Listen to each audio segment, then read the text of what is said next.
Welcome to the ThunderCast, your Marshall Athletics podcast produced by the fans, for the fans. We're bringing you the thundering word on the thundering herd each and every week. So keep it right here. The ThunderCast is on the loose.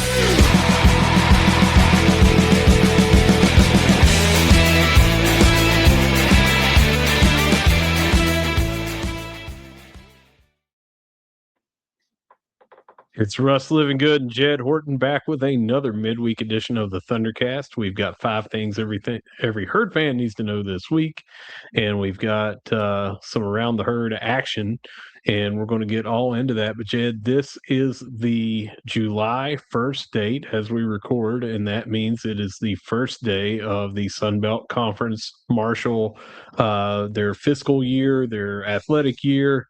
And coincidingly, that is when we start our new season. So this is actually, believe it or not, season 6, episode 1. Hard to believe it's been that long. But the way our season starts, it is. Yeah, man. We were just talking about this yesterday. And you mentioned there was 104, 105 episodes. 105 episodes in season 5. And that is not counting quite a bit of different specials that we did, including our position group breakdown series. Those are not counted in that. So we've been popping out 2+ episodes a week now for well over a year.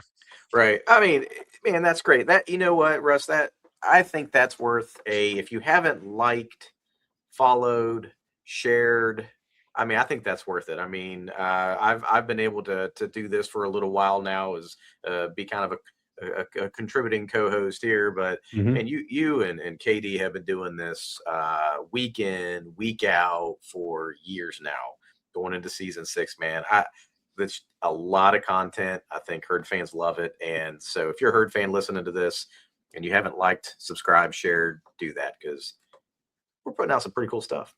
Yeah, no matter where you're consuming this content right now, it's free. Subscribe. Make sure that you get notified every time we put out new content. So whether you're listening on your favorite platform, whether you're watching us on YouTube, just hit that. What makes it possible? Our sponsors. We're going to get a quick word from our sponsors that have been here since day 0, Leasure Oliver PLLC. If you've been hurt in a wreck, call the law firm of Leasure Oliver PLLC. Find them at 304carwreck.com.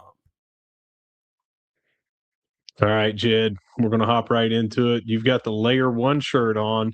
Usually you've got on a ignite.link shirt, so that was my segue to say thanks to Jed and his crew, but we can still do that, and we're going to do that for Layer 1 as well. But thanks to ignite.link for bringing us this next segment.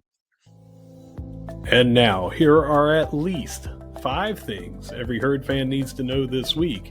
As always, brought to you by ignite.link, the Tri-State's premier IT management team. All right, we're going to hop right into something that had gone down last week, but it was something that could not do while we were recording. But Wyatt Frick signs an Exhibit 10 contract with the Charlotte Hornets. Real quick, Jed, an Exhibit 10 contract is a 1-year, non-guaranteed NBA minimum salary agreement that allows teams to bring players to training camp and summer league. Yeah, and we had, and I think there had been the rumor mill going around that Fricks was going to have an opportunity, or potentially have an opportunity at the next level with the NBA, and yeah, this is a great first step.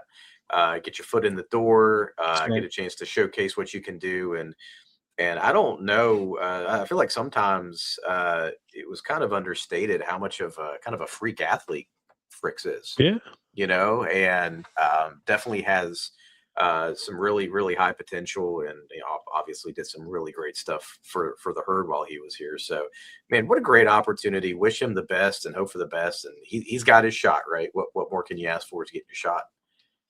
Yeah, when you're 6'9", 6'10", however he officially measures at their camp and everything, listed at Marshall at 6'10", he looks every bit of it. But he's long, lean, runs the floor, not afraid to scrap on the boards. got a nice stroke from the 3-point line, and that is something that is the modern NBA. Overly tall, he could play a swing position at his weight. He could play out on the perimeter and hit the three, 6'10". I mean, that's just kind of things they're looking for in the modern NBA game. So, really hope to see him called up. If he does not stick with Charlotte, now that he's got his foot in the door, I think that will open him up for other teams in Summer League, G League, all those different things. So, hats off to Wyatt Fricks. Stayed here all 4 years, improved, waited his turn, just did everything the right way. Everybody at Marshall is cheering him on for how he did it, because that's becoming a rare player now.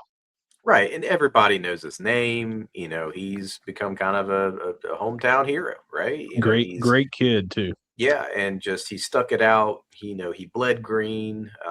Probably had opportunities to go elsewhere, and stuck it out here. And man, and that's just a big thing for fans. I'm telling you, and just for the community too. Like, because the Marshall community, we all know this. We get behind the players. We get behind the name.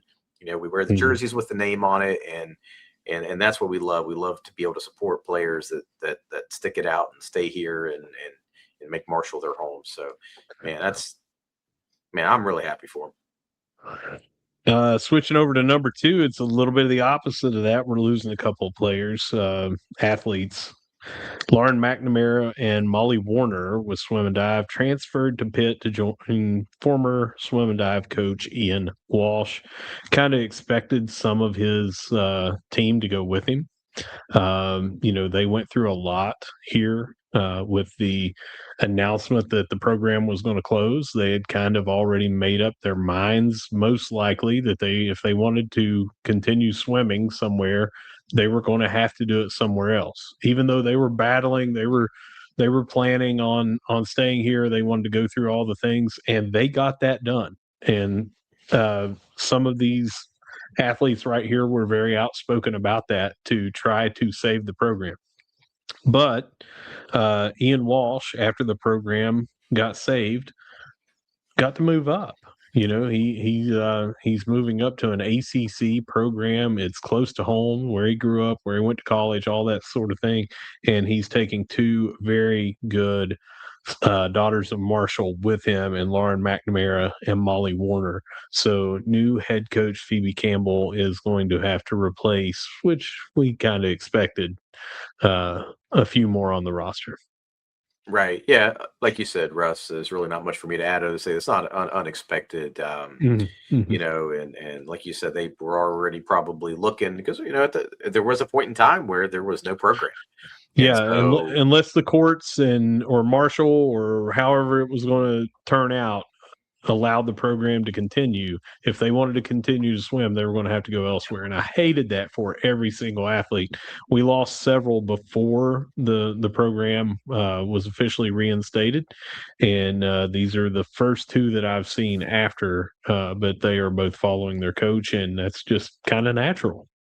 Well, for sure. Because a lot of times when you get recruited, I mean, you go for the coach. Yeah, there's in some of the sports, especially the higher revenue sports, you get NIL money and revenue share money involved. But a lot of times, especially at a school like a school like Marshall, and schools like that, you're going to get, people came here, kids came here because of the coach, that Right.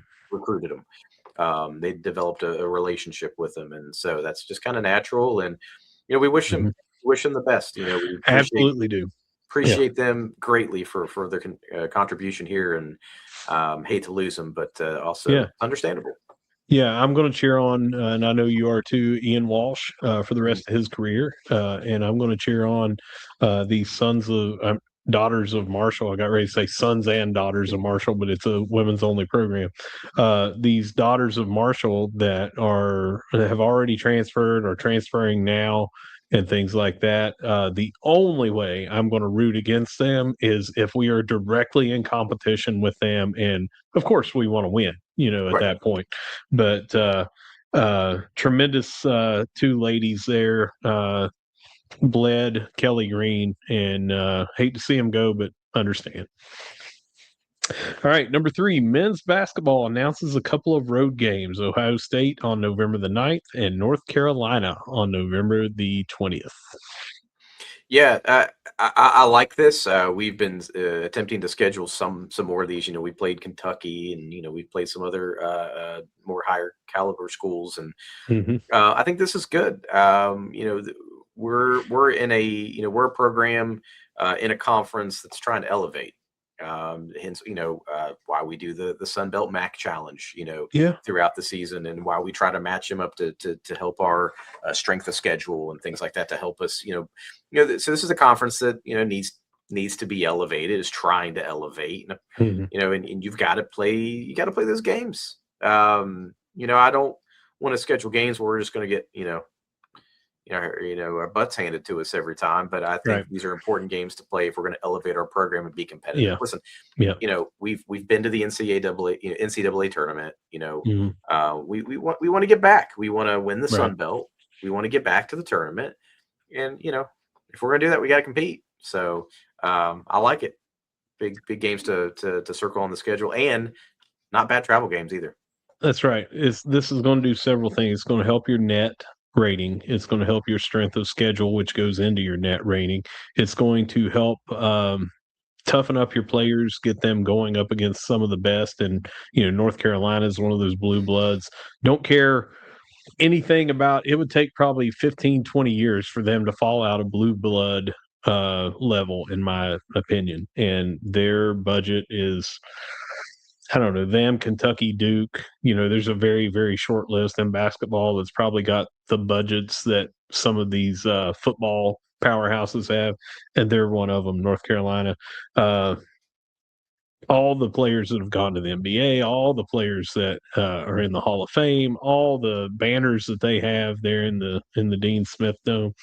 It's great to go play there. It's an experience for them. It's an experience for the fans. If you can get to go, Ohio State is not on the level of UNC as far as being a blue blood, but they've got the athletic budget to get whomever they want in there as an athlete and everything. It's still the Big Ten. It's still the ACC when you're playing UNC. So this is really good for our competition level, getting our players ready. If you can go up against them, you can go up against the Sun Belt. So Yeah, I like it. for sure. All right, number 4, Laura Check and Ryan Mukhtar named CSC All District Team. This has been, a weekly occurrence for the different athletic programs. We have 1, 2, 3, 4, 5, even 6 athletes from different programs making this. As always, it's 3.5 grade point average that you have to maintain, but you also have to hit a limit, a minimum on the competition. The way, I don't want to get into it, it's usually very easy where you could say, had to start 70% of the games or had to play in so many of the plays or whatever, but it's a little bit different in track and field. So just suffice it to say that only individual meets count. Relays and things like that do not. So these two made the minimum, carried a 3.5 and above, and like we always say here, KD coined this phrase back in 2022. Brother, this is a differentiator. Marshall cares about athletics, but they care about the academics for those athletes as well. You've said it all along too, Jed. They're going to go pro in something different than the athletic program that they're playing here in college. So they're here, they're taking it seriously, and 3.5 is nothing to sneeze at when you have the schedule that these athletes do. Yeah, absolutely. You said it all perfectly, man. Like, it's just a differentiator. I love that. And again, you and I got to talk a little bit yesterday. And so we were talking about just Marshall as a whole and the programs that they offer and what they're trying to do to grow and things of that nature. And Marshall is an academic institution that sponsors sports. And of course, we're here to talk athletics. It's why the podcast exists. But one of the things that helps athletics and helps the programs grow, helps the budgets grow, and helps us be more successful is the academic side. And anytime you can recruit a player, recruit an athlete that does both of those things, is the win-win. You prepare them for life after college, where they, in the event they don't go pro, because again, most don't go pro. That's just the nature of the beast. Yep. You couldn't have told me that in ninth grade. I was going pro when I was in high school. I was going to go pro, and then it took a minute for reality to set in that I'm not even going to a low-level college for any athletic thing that I could do. That's right. I never made it as a center fielder for the Cincinnati Reds. It still breaks my heart. But anyway, man, no, I think this is just, this is super important. Academics is why they are there ultimately. But they're also having to pull double duty and be a student athlete and get good grades and perform. And those are the kind of athletes that we want to have. Those that can perform at all levels. Yeah, we have talked on here several times that we feel blessed that some of our student athletes, their parents and family watch this show or listen to this show because they want to listen for their own family members' names, obviously, but they also want to connect and learn more about the other sports. And it's maybe a one-stop shop that they can listen or watch this and get that. And we have had several comment to us that they love that we highlight the academic side of it because they want their kids to come here and get a good education, right? They don't want it to be wasted and things like that. And I know that our student athletes care about that, and I know that their family members care about that. And it's just different here at Marshall because, some of the higher level programs, they're only there because it's a means to go pro, right? And they're getting paid handsomely while they're there to hopefully go pro. But here at Marshall, people are not getting the $1.5 million signing bonuses to come here. They're not cutting what was that he said Cardell Jones, I can't remember, at Ohio State, he said something about we didn't come here to play school or whatever, but we actually do here at Marshall. And I think that it's, again, a differentiator. All right. Our fifth and final thing, away game tickets for football are on sale now. KD put out a tweet earlier today that you probably want to jump on getting JMU tickets because they sold out all year. And the game is sold out except for our allotment that we have for us going down there October the 3rd. If you don't get them there, and I don't know what that timeline is or how much we have been given, if it was 1,000, if it was 2,000 or whatever. They only hold about 26 in their stadium, so I can't imagine they're giving us 5,000-7,000 tickets, right? You need to jump on them quick. And I have seen a lot of people comment today about the price because it's $90 plus the fees associated with each ticket, and it is a high dollar ticket. That is because of the demand. They are also trying to elevate. I mean, they were just in the college football playoffs. They want to keep that momentum going. There's a sellout. There's the demand there, but they want as much revenue to come in there so they can keep going back at that college football playoffs. It's an economic world in athletics now. It is what it is. If you want to go to the game, you're going to have to pay, but you better get your tickets now. But Penn State, JMU, the other 4 games, all the road games, you can get them right now at herdzone.com or by calling the ticket office or going over to the ticket office. Yeah, and we've talked about this before too. If you can buy those away tickets through the Marshall ticket office, Yep. that's the better way to go. Don't use SeatGeek or those other things. Well, let me stop you right there real quick and tell you why you don't want to. I checked today to see, and because of the demand there, and they have sold out. $246 was the cheapest for the 400 level that you could find. SeatGeek had none, or maybe StubHub had none. But like Go Tickets or something. I mean, there's 85 million of those things, but they had limited seats, and they started at 246, and there were some in the 400s. Yeah. Per ticket. So yes, buy through Marshall. Yeah, buy through Marshall, and that's the way to go for your away tickets. And also, Russ, it is an indicator that football season is quickly approaching. So I know we're really excited about that. So I know I am ready for another position group breakdown episode. So yeah, man, we are 2 months and 4 days from the Penn State game. When you're just going calendar, July 1st to September the 1st, and then add 4 days. Coming up this Saturday, what would that be?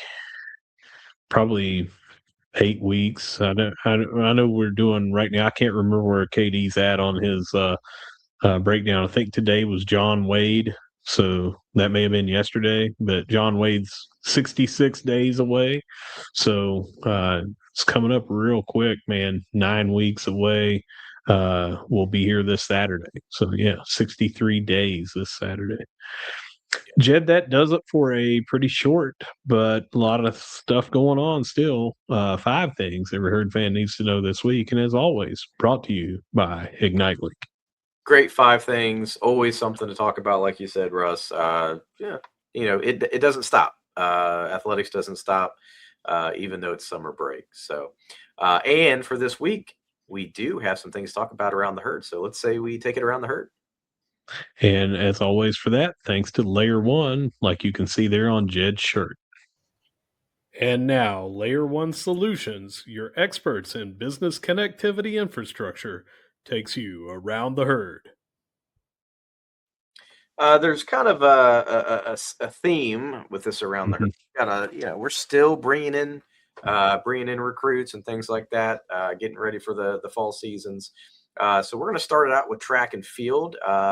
Armani Chance signs out of Murray High School in Norfolk, Virginia. So yeah, right there in ODU country, and we're getting them in conference from there.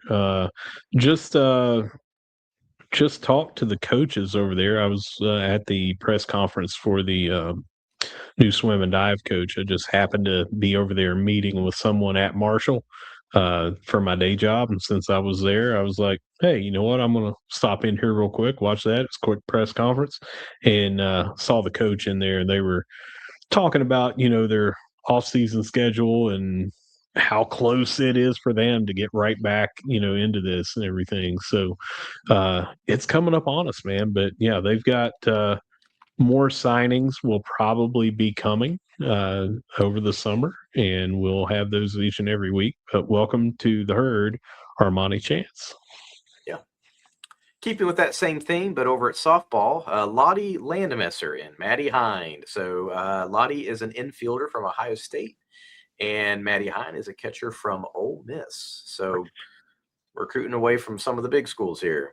Yeah, Maddie Hine, a catcher. She just finished up her first season. It was a redshirt season at Ole Miss, so she has 4 years to go.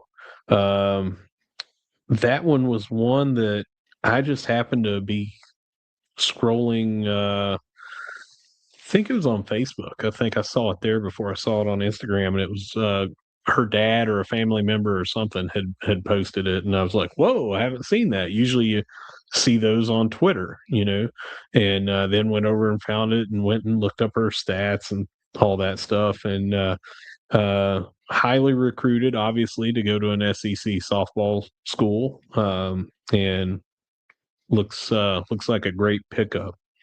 Looking over here at Lottie Landmesser, she was listed as a junior on the 2026, probably 1, but maybe 2 years to play. And I'm trying to see, as a sophomore in 2025, started 9 games. Freshman, played in 3 games before suffering a season-ending injury. So that was probably a medical red shirt. Man, maybe she got a regular red shirt in 9 games in 2025, and then you got 2026. She might have 3 years, but probably 2, maybe 3. We'll just have to see. But does not say here where she plays in the infield, just says infield. So I don't know. See if I can find some stats real quick. Yeah, 42 games played, 37 games started, but it does not say where. Oh well. We hope to have some more info on that. I don't know if it was on a graphic and I missed it or anything. I'll have to go look, but I think it just said infielder on the graphic. Gotcha. Well, sounds like a couple big pickups for softball. We're going to go ahead and move on to men's soccer. More recruiting. Francisco Guimarães and Goncalo Machado de Barros. Hope I didn't butcher that. If I did, just tag Russ and you know how we were talking yesterday and you said, I occasionally put those pronunciation guides on there. Totally forgot to do that, but I looked up both of those because I was like, I bet you say it like this in Portuguese. And I was wrong, so I went and looked, but yeah, it's Gon, let me see if I remember. Gonçalo Machado de Barros from Lisbon, Portugal, and the only thing I could find about him was his position as a right back. And then Francisco, let's see, this was weird too because they had a pronunciation of an NSH at the end of it in Portuguese Brazil. Guimarães, I think. Francisco Guimarães from Bauru, Brazil, did not have a position for him. There's never the info that we have, for college basketball, college football. It's just if there's one out there, I haven't found it in the English language that has, the recruiting stuff that you can find readily available, like On3 and 24/7 and all that stuff for the other sports. So it's always hard to find info on these guys. But Jed, what do I say each and every time? In Grassy, we trust. So if he likes them, I like them. Yeah. He has not let us down yet. He has not. And I like, and you use this phrase a lot, so I'm going to steal it from you, but he has forgotten more about soccer than I will ever learn. So we trust him. Have I ever told you my Grassy story, Russ? I don't know if I told you that. I don't think so. So I'll tell a quick story. So for those of you that don't know, I've coached a middle school team for a couple of years that my daughters were on, and I've since graduated away from that. So and I had assistant coached for a few years before taking over. So Russ, my first game as a head middle school coach, I'm nervous. I've never done this, from a head coaching position. Got these little middle schoolers that have put their trust in me. And so I'm walking on the field and we're doing warm-ups and I look over to the opposite team sideline and I'm like, that guy looks familiar. Oh, gosh. It's Coach Grassy because we were playing his son's team. And so so the running joke amongst my middle schoolers and the parents was my first gig as coach was to play Coach Grassy. So listen, hey, we tied. We did tie. So what? We tied. I'm undefeated against Coach Grassy currently. So wow, that is my Coach Grassy story. I was terrified. I was like, "Are you kidding me?" So, I was expecting it to be like the equivalent of the opening scenes of Saving Private Ryan or something. Just a massacre. That was my assumption. Like that's why I was like, "Oh, this is gonna fall apart. Like I'm gonna get fired immediately. Like this is my first and only, my first and last game as coach." Did he come over and try to put you on the staff at Marshall because you showed so much coaching acumen, Jed? I was waiting for that. DMs are open, Chris. If Yeah. if you need anybody, I'm available. So If I were you, I would not wait around on that call. right, I would yeah, not. yeah, it's not coming. Yeah. It's not, I will continue to just watch from the stands. But Yeah. I texted our athletic director, like, "Are you kidding me?" And Yeah. I hate you. Schedule better.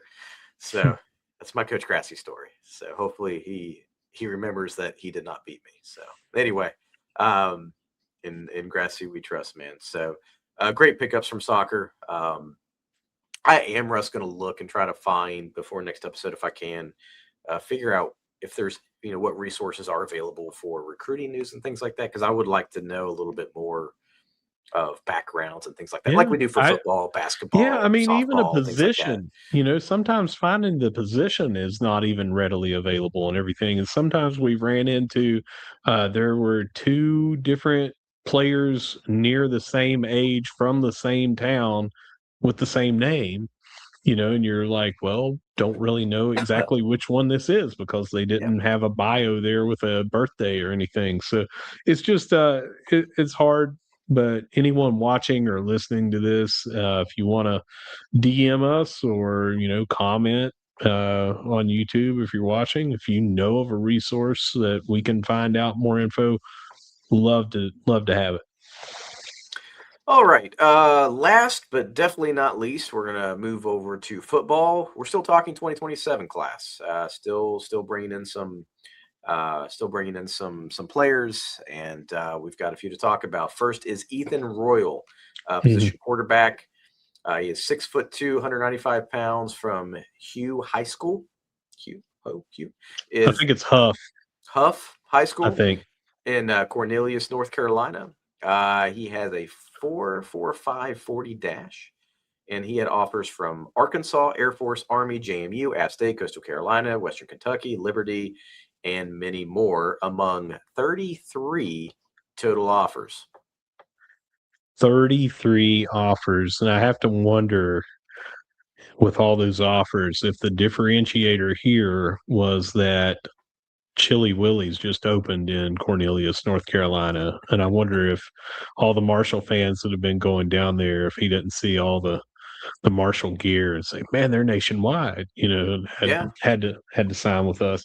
I don't know. But I do know this is now the third quarterback for this 2027 class within about 3-4 weeks that we've signed. And all of them have just had raves about their speed, raves about their arm, um, 4.45 40-yard dash. And they were talking about just an absolute cannon that he had, can throw on the run, tight spiral, all this stuff. Another great pickup. But man, we've already got some guys in the waiting, it looks like, here at Marshall on campus already. The future behind center looks really, really good. And this is just one of those things that shows you the level that we're operating on right now with recruiting. Some of these athletes that we're getting in the transfer portal that we're talking about on the position group breakdown series, but all these ones that are coming in 2026 that we just talked about. Now the 2027 class is looking absolutely stacked, and you've got offers from Arkansas, offers from Ivy League. It's just we're all the service academies. Big Ten, SEC, ACC. It's looking really, really good for this class right now, and the types of athletes that we are getting, and he fits that mold. Yeah, absolutely. Yeah, it's great to see, man. Really great to see it. And this staff is really, really, really pushing the recruiting. We've got a couple more to talk about. Kamel, would that be the pronunciation there, Russ? Tillman? I was saying camel, but it could be Camel? camel. I don't know. Whichever. I have not heard it. I've only seen it written. So until we hear it spoken, we don't really know. Yeah. The ThunderCast has open auditions for replacing this current co-host. First, first requirement, you must be able to pronounce names. Um, Position offensive tackle. He is 6'5", 295 pounds. He is from Richmond High School in Rockingham, North Carolina. He's had offers from JMU, Georgia Southern, East Carolina, as well as some others. Yeah, really big, strong kid. I liked his footwork on a couple of the videos that I watched of him. But 6'5", 295, you know he's going to grow into that. He's a junior right now, getting ready to go into his senior year. Uh, by the time, and this is what he's listed as right now, he might be 305, for his senior year. And then you've got that off season, and then you've got that, hey, it's time to come and get into the nutrition plan and the Dwight Galt weight room and all that. So he's going to be a big body kid coming in here. We just had KD did an Inside the Thunder with Will Ulmer, and Will was talking about how much he weighed, and I think he said like 6'4", 240 or something like that when he was getting recruited to come here, and that just shows you how great Will was. Yeah. And this kid's already got 50 pounds on that. So, yeah, big body. What I like about that again is there are others in the conference, including JMU, who have been recruiting him. And all three of these kids had offers from JMU. They all chose to come here at Marshall. Yeah, and that's great. We love it when we kind of steal, so to speak, a recruit from a high level school. But it's also great to win that recruit against our peer institutions as well. Yeah. I mean, that's huge, and that's what it requires. Because first and foremost, I want to curb stomp Penn State, but ultimately, we want to win our conference. We want to win the Sun Absolutely. Belt, and so we got to be able to out recruit our peer schools. As well. And so we're seeing some of that here, beating out some of the big names. Last but not least, we've got Ace Clements. He is a cornerback. He is 5'10", 170 pounds, out of Waxhaw, North Carolina. Goes to Weddington High School. He has a 4.33 40-yard dash, verified by Virginia Tech. He's got a track resume to follow it. 4x100 All-American, a 4x200 state champion, and has offers from JMU, Old Dominion, and East Carolina. Yeah. I'm assuming that was a camp that he went to, and he may later get an offer for Virginia Tech. You don't know, but as of right now, he did not. But a 4.33, he had listed on there before from a different post, 4.36. So different places, he's gotten around that 4.3 mark. That is just absolutely booking it.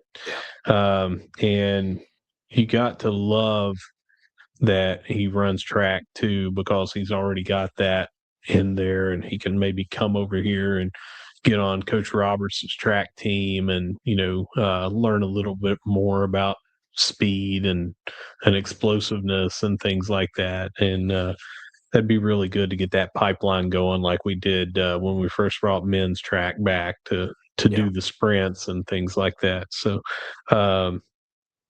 fast guy, playing cornerback, 5'10", 170.